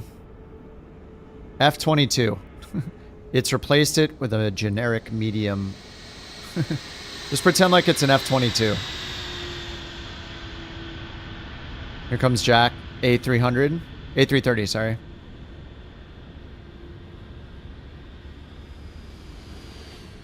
Ooh. That looked like very buttery. I think he almost touched the center line as well. Here comes Shooter in a 747-8F. Uh-oh. He just disappeared. Wolfie and the Max.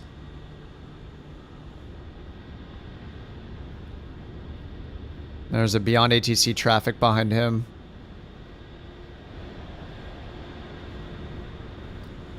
Show me the crab claw winglets. It's not a Max.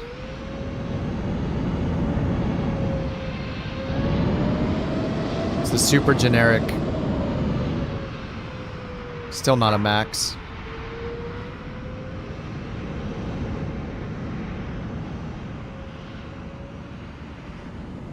Whoa.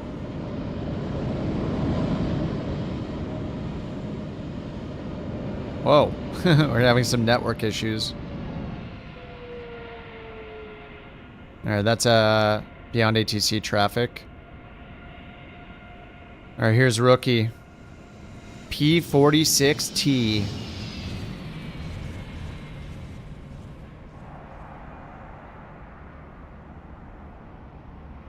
Is that the turbo arrow?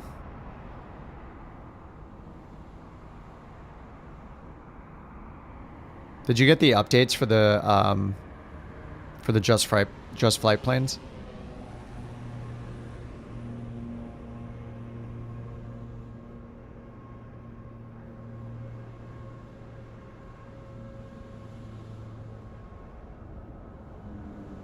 He's in the Warthog. It's replaced it with a generic piston, one engine, but it looks like a business jet with two engines.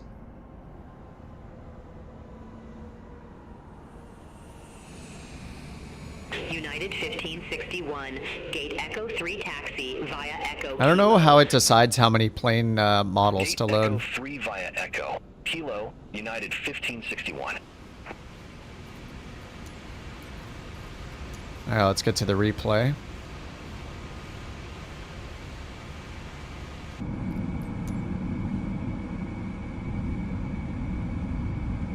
Couldn't find valid airport data at this position. Services are not available. Huh? What services aren't available?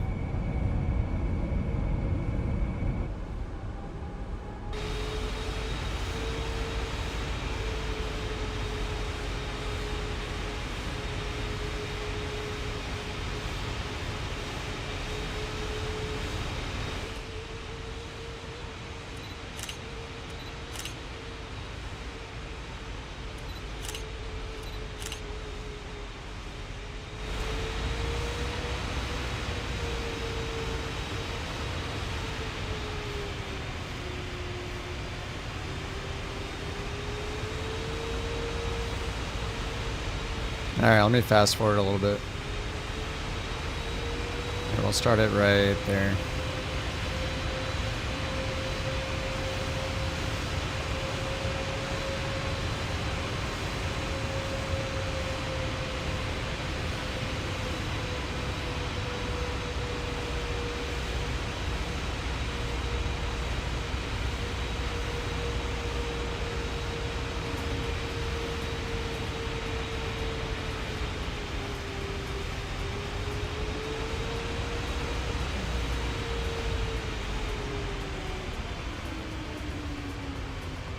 Oh, a little too much of a flare there.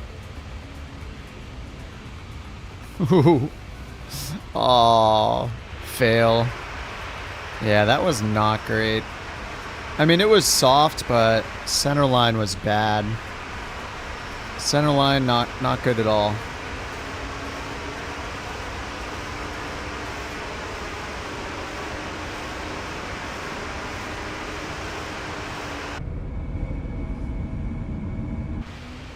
I gotta get these armed again. Don't sink.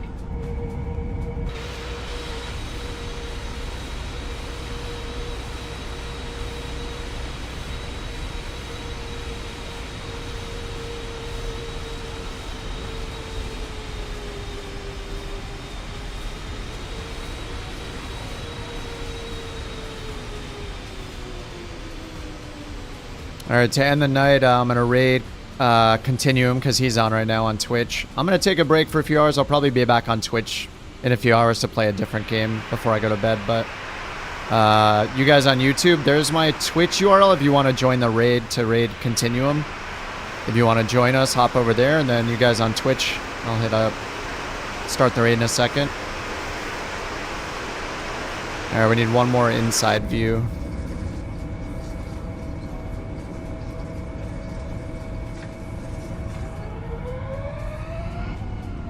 Need to keep arming these. There we go. Phoenix is definitely better, you'd say, on par with fly-by-wire. Oh, for the 320?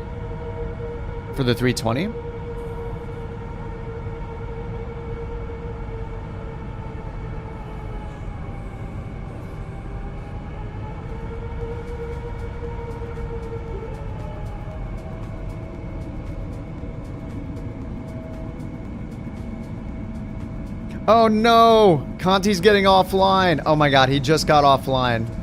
Crap. Landing gear malfunction. Dude, he gave me a really nice raid yesterday. I was going to get him back, and he's getting offline right now. So I should raid you. Well, you're not online, so I'm not going to. If you guys are consistently streaming, I will gladly raid you. But it has to be somebody that's online. Yeah, Conti's getting offline. Oh, Ropenza's up. Oh, he's playing Warzone. Alright, that's different. Alright, cancel. No Continuum raid tonight. Damn, he got off literally. I go to his stream, he's rolling the credits. I'll have to get him next time. Like, he's in Australia, so it's kind of hard to raid him.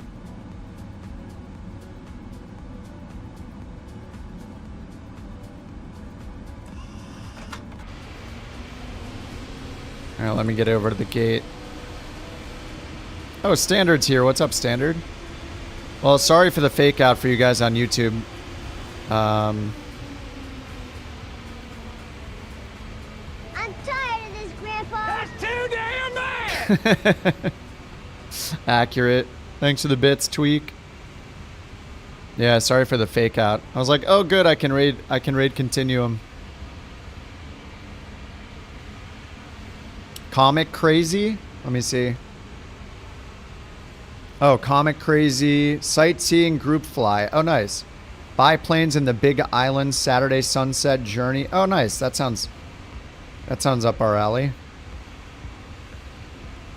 He's got a sweet Hawaiian shirt on, too. Sounds good. We'll raid him. Thanks for the suggestion, Mac.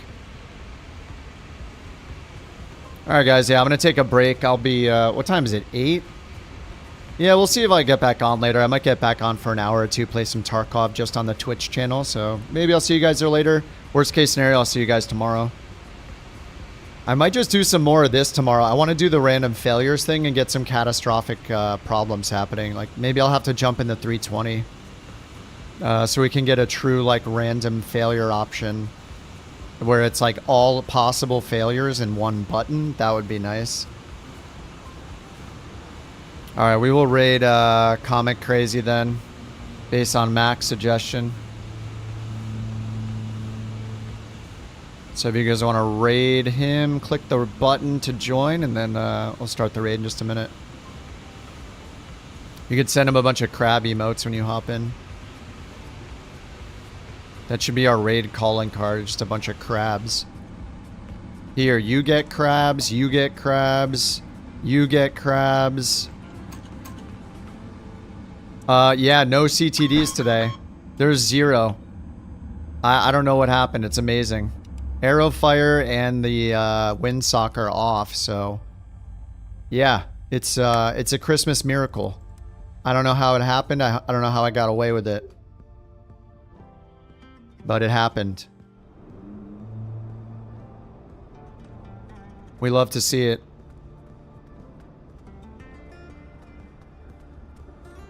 All right, guys. Thanks for hanging out today. Thanks so much for the raids. Tarv, you're still here. Thanks for the raids. Dan, thanks for the 10 gifted subs. Binky for the 2 gifted subs earlier. Appreciate that. Thanks for the bits, JT. London for 4 months. And thank you guys for all the bits. Tweak and Sawyer and Evolution and Jack and Dan. Underdog, JT. Appreciate that. I'll see you guys tomorrow. Have a good one. I'll hit up the raid with Comic. I'm gonna join right now. And he's doing some group flying or something. All right, guys. Have a good night. I'll see you tomorrow, or maybe super late tonight. See you later. GG's.